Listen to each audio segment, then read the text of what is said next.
हम हैं गांव के प्राणी अवघड़ अज्ञानी। आज मेरे स्नान का चौथा पखवाड़ा है। गंदगी के क्षेत्र में भारत रत्न जीत मारा है। हफ्ते 2 हफ्ते अगर और नहीं नहाऊंगा तो विश्व का नोबेल पुरस्कार मैं ही पाऊंगा। औरंगजेबी जमाने का क्या हाल था, लिखते कलम थर्रा रही, बस हिंदुओं का काल था।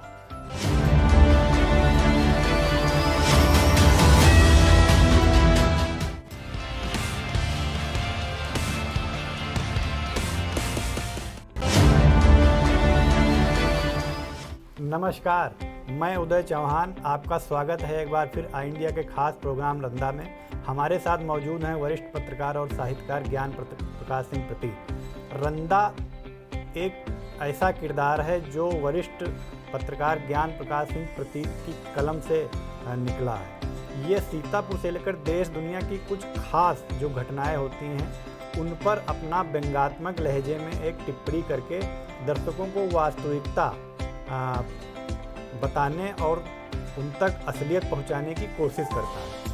तो आज की शुरुआत हम करते हैं सीतापुर की एक ऐसी खबर से। सीतापुर जिले में 34,000 लोगों के नहीं बन पा रहे राशन कार्ड। इस पर रंदा क्या टिप्पणी करता है, आप सुनिए। राशन कार्ड नहीं बन पा रहे हैं ना सही, कम से कम आप सरकारी खैराती राशन को खाने से तो बचे हैं।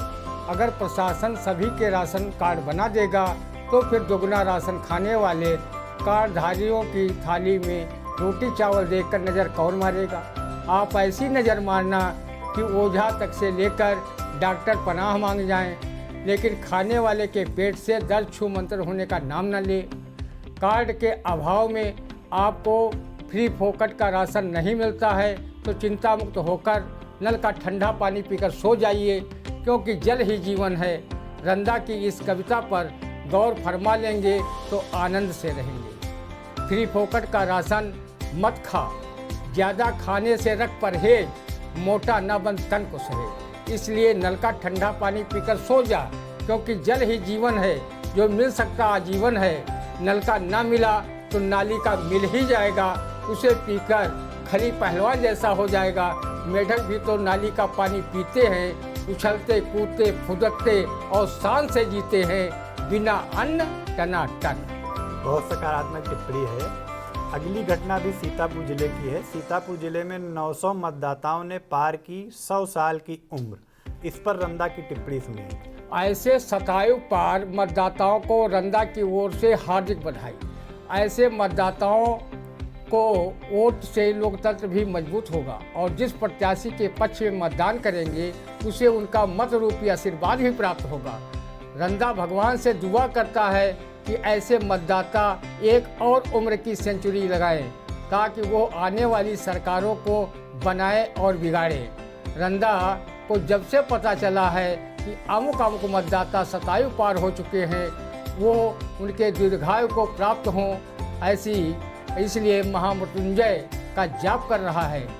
उनके अगल बगल में भैंस पुत्र को आने नहीं देता कि कहीं उस पर यमराज सवार होकर ना जाएं और रंदा को इन बुजुर्गों के आशीर्वाद से वंचित कर दें। बिल्कुल सही बात है, ये बहुत बड़ी बात है। बुजुर्गों का आशीर्वाद भी एक बहुत बड़ी बात है। समाज में 100 वर्ष की आयु पार करना भी अपने आप में बड़ी बात है। तीसरी घटना भी सीतापुर जिले की ही है। नागेश्वर नाथ धाम पतारा खुर्द की रुद्र महायज्ञ में कथा व्यास रमेश भाई शुक्ल ने कहा कि आंसू व्यक्ति के अहंकार का नाश करते हैं। इस पर रंदा क्या टिप्पणी करता है, आप भी सुनिए। रंदा जब से रमेश भाई आपकी ये बात सुनी है तब से वो अपने मन से अहंकार रूपी राक्षस को बाहर निकालने के लिए अपने आँखों में प्याज का रस व संतरे के छिलके का रस झमाझम डाल रहा है और आंसुओं की दरिया बहा रहा है। कभी कभी वो ग्लिसरीन को भी आँखों में टपका कर आंसू निकाल रहा है। आदरणीय कथा व्यास रमेश जी, जो लोग अपनी हीन दीन दशा व समस्याओं को लेकर आंसू टपका रहे हैं, क्या उन्हें भी रंदा अहंकारी माने? या जो अपने परिजन व रिश्तेदारों की मृत्यु पर आंसू टपकाते हैं, क्या उन्हें भी अहंकारी माने या अपनी मन व्यथा को शांत करने का जरिया? बिल्कुल सही सकारात्मक टिप्पणी है, क्योंकि आंसू निकलने के कारण भी अलग अलग होते हैं। अगली घटना जौनपुर से है। जौनपुर में पूर्व सीएम अखिलेश यादव ने कहा कि सीएम योगी आदित्यनाथ जानते थे गंगा गंदी, इसलिए नहीं लगाई डुबकी। इस पर रंदा क्या टिप्पणी करता है, सुनिए। भाई अखिलेश जी, सीएम ही नहीं रंदा जैसा बुद्ध विरोधी भी तब से जानता है जब से उसने फिल्म राम तेरी गंगा मैली देखी थी और ये नगमा मंदाकिनी के हाव भाव के साथ सुना था। राम तेरी गंगा मैली हो गई, पापियों के पाप धोते धोते। रंदा को कई मूर्धन्य लोगों ने बताया कि सामान्य लोगों के गंगा मैया में स्नान करने से छोटे मोटे पाप भी धुल जाते हैं और वो गंदी भी नहीं होती।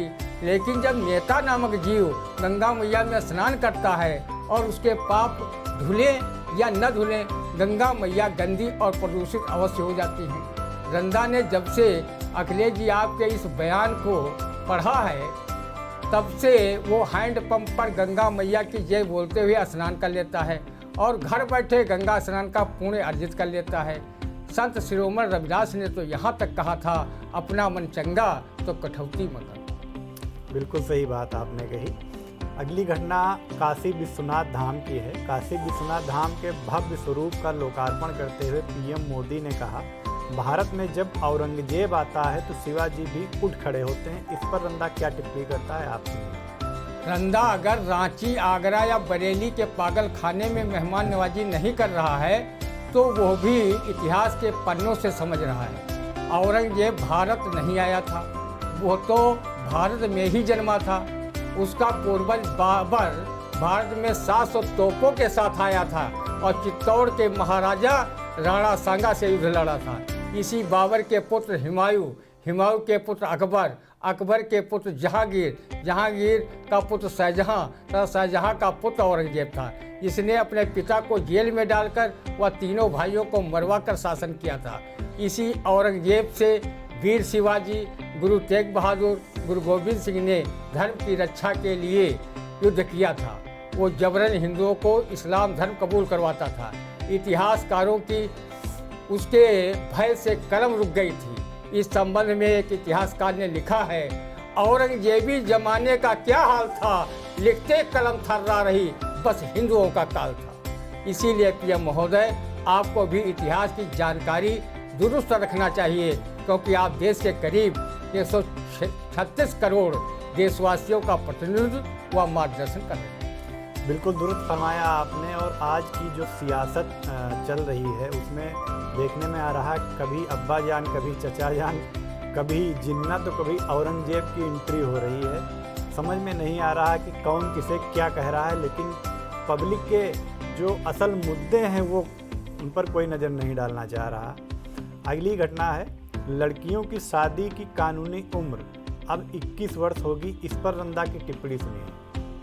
चलो कोई बात नहीं, बेचारी लड़कियां 3 साल और शादी के लिए इंतजार कर लेंगी। उन्हें अच्छे वर के प्राप्त के लिए 3 साल और गौरी गणेश की पूजा करने का समय मिल जाएगा। ऐसा होने पर कम से कम 3 साल लड़कियां अपने जन्मदाता माता पिता की सेवा का पूर्ण लाभ अर्जित कर सकेंगी और सास ननद के तानों से बची रहेंगी। अगर रंदा कहीं लड़की होता तो वो शासन में बैठे लोगों से साफ कह देता कि शादी की उम्र चाहे 21 साल रखो या 31 साल, लेकिन शादी के बाद ऐसा पति नसीब न हो जो दाम्पत्य जीवन को सुखी व सुरक्षित न रख सके। रंदा की ख्वाहिश है कि हे प्रभु, ऐसा वर मत देना जो हमें न कुंवारी रख सके और न सुहागिन होने का सुख ही दे सके।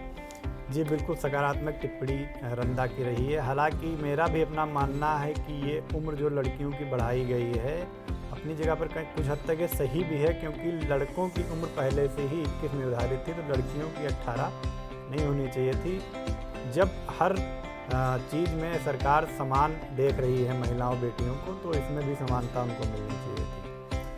अगली खबर हम लेकर आ रहे हैं, प्रधानमंत्री के स्वच्छता अभियान को आगे बढ़ा रहे पत्रकार हसन गोगा सफाई के साथ देते हैं अपने साथियों को नसीहत। इस पर रंदा क्या टिप्पणी करता है? धन्य है पत्रकार हसन गोगा, जो भीषण जाड़े में सफाई अभियान में जुटे रहते हैं। सफाई व्यक्तिगत हो या सामुदायिक, सफाई होती है। काशी में पीएम ने जैसे झाड़ू लगाकर व भाषण देकर स्वच्छता अभियान को आगे बढ़ाया था, उसी प्रकार गोगा ऑफिस साफ कर स्वच्छता का संदेश अपने साथियों को दे रहे हैं। रंदा तो भीषण जाड़े में कहीं ठंड न लग जाए, वो सामुदायिक स्वच्छता तो क्या निजी स्वच्छता अपनाने में भी डलकता है। वो स्वच्छता के माने में इस कविता के भावार्थ की तरह है। हम है गांव के प्राणी अवघड़ अज्ञानी, आज मेरे स्नान का चौथा पखवाड़ा है। गंदगी के क्षेत्र में भारत रत्न जीत मारा है। हफ्ते 2 हफ्ते अगर और नहीं नहाऊंगा तो विश्व का नोबेल पुरस्कार मैं ही पाऊंगा। बिल्कुल, बहुत अच्छी टिप्पणी है रही। अगली खबर है, गृह राज्य मंत्री अजय मिश्र टेनी ने पत्रकारों से की अभद्रता। बिस्वा के पत्रकारों ने ज्ञापन देकर की बर्खास्तगी की मांग। इस पर रंदा क्या टिप्पणी करता है। हालांकि ये मामला इस वक्त सीतापुर ही नहीं, लखीमपुर ही नहीं, उत्तर प्रदेश ही नहीं, पूरे देश में चर्चा में। जब टेनी ने योजनाबद्ध तरीके से किसानों के साथ एक पत्रकार को कार से कुचलवा कर मरवा दिया, तब कोई कार्रवाई नहीं हुई, तो अभद्रता पर क्या खाक होगी। रंदा सरकार के चहेते मंत्री पर ज़्यादा कुछ न कहकर एक उदाहरण प्रस्तुत करता है। आप बिना बुद्धि लगाए समझ जाएंगे। एक लड़का सार्वजनिक स्थान पर लघुशंका कर रहा था।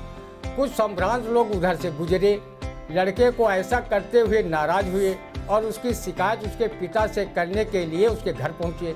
तो वो देखते हैं कि उस लड़के का पिता 3 मंजिला मकान की रेलिंग में खड़ा होकर लघुशंका कर रहा था। ये देख संभ्रांत लोग शिकायत करने का इरादा छोड़ वापस चले आए। पत्रकार अगर गोदी मीडिया का हिस्सा न बनते और जनता की आवाज़ बुलंद करते तो टेनी जैसे मंत्रियों की पत्रकार के साथ अभद्रता करने का साहस ही नहीं होता।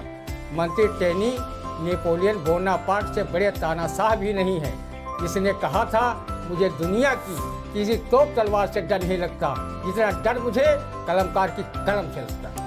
बहुत ही दुरुस्त आपने टिप्पणी की है, बिल्कुल दुरुस्त फरमाया है कि जब एसआईटी ने भी अपनी जांच में खुलासा कर दिया है कि लखीमपुर कांड एक सोची समझी साजिश थी, यानी कि किसानों पर जानबूझकर गाड़ी चढ़ाई गई थी, जो कि केंद्रीय गृह राज्य मंत्री अजय मिश्र टेनी के लड़के जो मुख्य आरोपी हैं इस कांड के, जेल में हैं इस समय, उनके द्वारा ये घटना अंजाम दी गई। तो उसमें जब मंत्री जी पर आंच नहीं आई तो भला अभद्रता तो बहुत छोटी सी बात है। भाजपा भी इस मामले पर फिलहाल साइलेंट मोड में है, जिससे लग नहीं रहा कि उन पर कोई कार्रवाई होगी। चलिए हम आगे बढ़ते हैं अपने कार्यक्रम में। शिवपाल के घर पहुंचे अखिलेश, मिलकर लड़ेंगे चुनाव। इस पर रंदा की टिप्पणी सुनिए। चलो देर से आए पर दुरुस्त आए। अब चाचा भतीजा ये कहावत समझ गए होंगे कि खेत में हो तो सब कोई खाए, घर में हो तो घर को खाए, अर्थात फूट ककड़ी जब खेत में होती है तो सब खाते हैं, और जब आपस में होती है तो वो घर को ही नुकसान पहुंचाने लगती है। अगर 2017 में आप दोनों अलग अलग रागना अलापते तो 27 वनवास भी नहीं झेलते। अब मिलकर बाबा जी के मंत्रों की काट करो। अगर मंत्र काट लिए तो सत्ता की मलाई खाने से कोई नहीं रोक पाएगा। जी, ये उत्तर प्रदेश की सियासत की एक बड़ी खबर थी। कल ही सपा प्रमुख अखिलेश यादव प्रसपा अध्यक्ष अपने चाचा शिवपाल यादव के घर जाकर मिले हैं, उनसे मुलाकात की है। निश्चित तौर पर ये मिलाप उत्तर प्रदेश की राजनीति के समीकरण को बदलेगा। फिलहाल समीकरण किस करवट बैठते हैं ये आने वाला वक्त ही बताएगा। हम बढ़ते हैं अपने प्रोग्राम में आगे। पीएम नरेंद्र मोदी ने कहा कि बैंक में जमा रकम नहीं डूबेगी, 98% खाते सुरक्षित हैं। इस पर रंदा की टिप्पणी सुनी। पीएम महोदय, तो 2% रंदा से लिखे बैंक जमाकर्ताओं ने बैंक और सरकार का क्या बिगाड़ा है जो उसके रकम को डूबने से बचाने में सुरक्षा नहीं दी जाएगी। रंदा ने 98% बैंक जमा कर्ताओं की तरह ही थूक लगाकर पाई जोड़कर रकम अपने खाते में जमा कराई है। अगर कहीं डूब गई तो वो जीते जी मरने के समय आप सबको लानत भेजकर ही खुदागंज की वो रुखसती करेगा। जी, अगली खबर है, गृह राज्य मंत्री अजय मिश्र टेनी के मामले में नहीं चली संसद। इस पे रंदा की टिप्पणी सुनिए। अब आप समझ गए होंगे कि भाजपा की केंद्र सरकार का कितना प्यारा दुलारा लाडला है टेनी 10 नंबरी। इसी को कहते हैं अपना पुत्र सभी को प्यारा।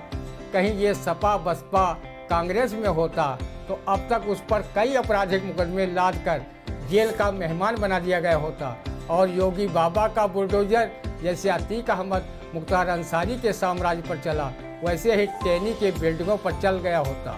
टेनी जैसे लोगों को बचाना और उसे गृह विभाग का मंत्री बनाए रखना लोकतंत्र, कानून और संविधान के लिए शुभ संकेत नहीं। बिल्कुल शुभ संकेत नहीं, और भाजपा के इस मामले पर चुप्पी भी कई गंभीर सवाल खड़े कर रही है, क्योंकि गृह राज्य मंत्री का पद या ओहदा काफ़ी बड़ा होता है देश में, और इस ओहदे पर आसीन व्यक्ति के द्वारा जो एक बहुत ही घटिया स्तर की मानसिकता दिखाई गई है, जो घटिया स्तर का उन्होंने अपना स्वभाव सार्वजनिक किया है, वो किसी भी लिहाज से उचित नहीं ठहराया जा सकता। फिलहाल इस मामले पर विपक्ष लगातार सरकार की घेराबंदी किए हुए है, लेकिन भाजपा मौन साधे हुए है। हम आगे बढ़ते हैं प्रोग्राम में। चिकित्सा एवं स्वास्थ्य परिवार कल्याण मंत्री जय प्रताप सिंह ने विधानसभा में कहा कि ऑक्सीजन की कमी से कोरोना की दूसरी लहर में नहीं हुई किसी की मौत। इस पर रंधा की टिप्पणी सुनिए। कोरोना की दूसरी लहर में मंत्री महोदय, कई लोगों की जान ऑक्सीजन की कमी से नहीं तो क्या carbon dioxide, helium, nitrogen, hydrogen जैसी गैसों की कमी से हुई है। अगर ऑक्सीजन की कमी से लोगों की मौत नहीं हुई तो फिर अस्पतालों में ऑक्सीजन प्लांट लगवाने की ज़रूरत कोरोना काल में ही क्यों महसूस हुई? मंत्री जी, आप सदन को झूठ बोलकर भले गुमराह कर लें, लेकिन जनता झूठ बोलने वालों पर चुनाव में काले कौवे से अवश्य कटवाएगी। ये अभी तक भाजपा अजय मिश्र टेनी को लेकर ही परेशान थी, टेंशन में थी। अब इन मंत्री महोदय ने विपक्ष को एक और नया मुद्दा दे दिया है सदन में। इसके बाद विपक्ष इस मामले को लेकर भी भाजपा पर लगातार हमले बोल रही है। फिलहाल ये था हमारा आज का साप्ताहिक कार्यक्रम रंधा। हमारी अपने दर्शकों से अनुरोध है कि इस कार्यक्रम को और बेहतर कैसे बनाया जा सके, या ये कार्यक्रम आपको कैसा लगता है, अपने सुझाव कमेंट बॉक्स में जरूर दें। हम अपने अगले सप्ताह प्रोग्राम को लेकर फिर आपके सामने हाजिर होंगे। तब तक के लिए हमें दीजिए इजाज़त।